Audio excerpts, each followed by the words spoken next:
One विभाग जल्द ही national घड़ियाल सेंचुरी में बोट सफारी शुरू करने जा रहा है और इसे प्रदेश में क्रूज टूरिज्म की शुरुआत से पहले की तैयारी माना जा रहा है। पालीघाट क्षेत्र में घड़ियाल, मगरमच्छ और 8 प्रजातियों के कछुओं सहित विभिन्न प्रजाति के पक्षियों को बोट सफारी के दौरान देखना निश्चय ही रोमांचित करेगा। पालीघाट में वन विभाग ने शानदार काम किया है और इस मौके पर पालीघाट पहुंचकर डीसीएफ अनिल यादव से खास बातचीत की ब्यूरो चीफ निर्मल तिवारी ने। कोरोना से भले ही देश दुनिया का जो पूरा एक पर्यटन ढांचा था वो चरमरा गया हो, वन्यजीव हो, इंसान हो, सभी प्रभावित हों, लेकिन एक बात कोरोना ने अच्छी तरह से मानव जाति को सिखा दी कि नेचर ने आपको बहुत कुछ दिया है, आपको भी नेचर को रिटर्न करना चाहिए। तो आफ्टर कोविड ये देखने को मिला है कि लोग प्रकृति के बहुत करीब जाने की कोशिश कर रहे हैं और प्रकृति के करीब पहुँचने का जो एक नया डेस्टिनेशन तैयार हुआ है वो है नेशनल घड़ियाल सेंचुरी पालीघाट। हमारे साथ इस समय डीएफओ अनिल यादव खुद मौजूद हैं। अनिल जी, बहुत बधाई पहले तो जिस तरह का आप लोगों ने काम किया है। निश्चित तौर पर देखने को मिल रहा है जिस तरह से ये लेमन घास देखते हैं, इधर आप सिटिंग एरिया बना रहे हैं, पीछे आप बोट सफारी भी शुरू कर रहे हैं। क्या पूरी योजना और किस तरह से उसको एग्जीक्यूट कर रहे हैं? देखिए, आप जैसा कि जानते हैं कि जो ये एरिया है पालीघाट एरिया, ये रणथंभौर से मात्र आधे घंटे की रास्ता है यहाँ से।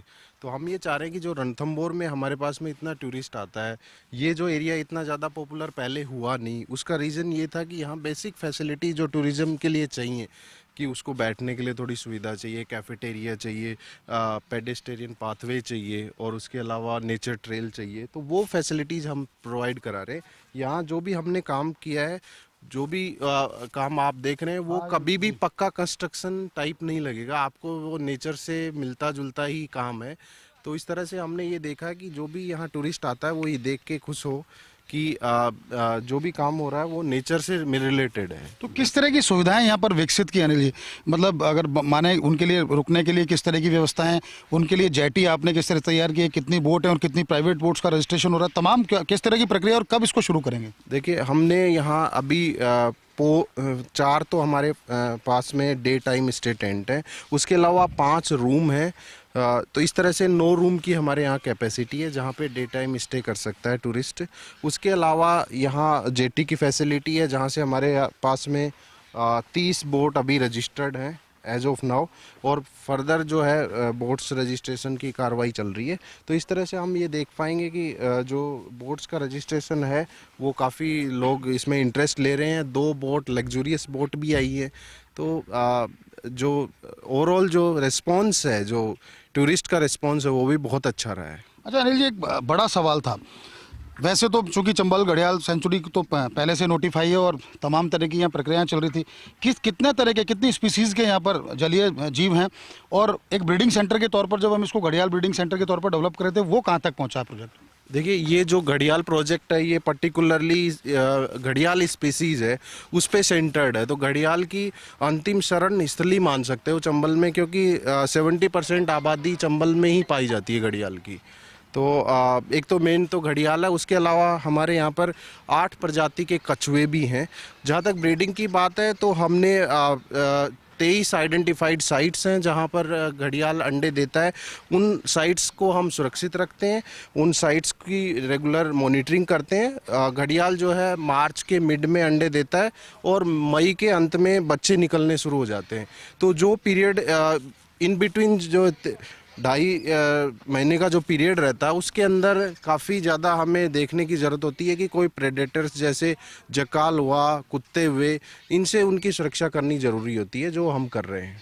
तो अभी सर्विलांस को लेकर क्या कोई कैमरेज, आपने कैमरा लगा रखे हैं, आसपास कैमरा ट्रैप लगा रखे हैं, कोई टावर वाच टावर या प्रपोज्ड है इस तरह का करना? देखो, हमारे पास अभी 2 कैमरा ट्रैप हैं यहाँ पर, लेकिन हम फ्यूचर में उनके कैमरा ट्रैप्स की संख्या को हम बढ़ाने की कोशिश कर रहे हैं। एमपी से किस तरह का समन्वय, क्योंकि सामने पूरा मध्य प्रदेश का इलाका आ जाता है, तो वहाँ भी अब हो सकता है फ्यूचर में वहाँ भी इस तरह की सुविधाएं, बोट सफारी की बात करें तो वो भी शुरू करें, तो किस तरह का समन्वय आपस में रेंज ऑफिसर्स के लेवल पर या डिपार्टमेंट के लेवल पर? देखिए, आपने सही कहा, क्योंकि एक ट्राई स्टेट मैनेज सेंचुरी, इसमें राजस्थान, एमपी और यूपी तीनों स्टेट्स इन्वॉल्व हैं। एमपी से हम रेगुलर टच में रहते हैं। वैसे राजस्थान और एमपी का जो एरिया है वो क्योंकि नदी के लिए कोई बाउंड्री नहीं होती, तो हमें दोनों को समन्वय बना करके ही काम करना होता है। उनसे भी रेगुलर टच में रहते हैं।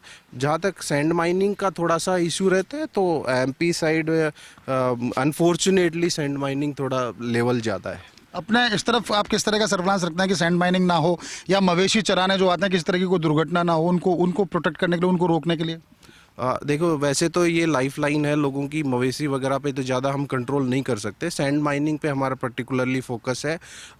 अभी मेरे जुरिस्डिक्शन में जो एरिया है वो पालीघाट से लेकर के धौलपुर तक का एरिया है, तो उसमें हमने गत वर्षों में काफ़ी कंट्रोल किया है सैंड अच्छा, एक अंतिम सवाल पूछना चाहूँगा अनिल जी, और बहुत महत्वपूर्ण भी है क्योंकि पर्यटकों से सीधे से जुड़ा हुआ है। जहाँ ये भी देखा है कि जहाँ जहाँ पर्यटन है वहाँ चाहे जलीय जंतु हों चाहे वन्यजीव हों, सुरक्षित रहें।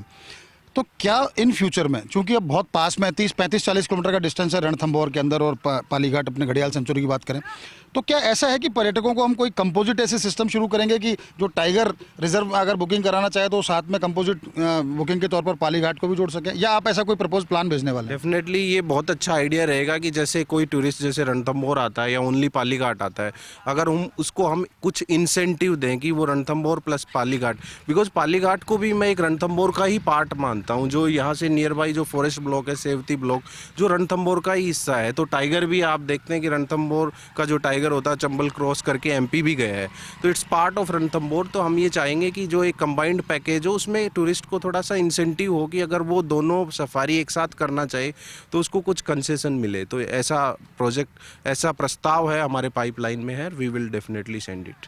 धन्यवाद। आप हैं अनिल यादव, आप साफ तौर पर कह रहे हैं और खासकर साफ तौर पर कह भी रहे हैं और दिख भी रहा है जिस तरह का काम इस पूरे क्षेत्र में हुआ है।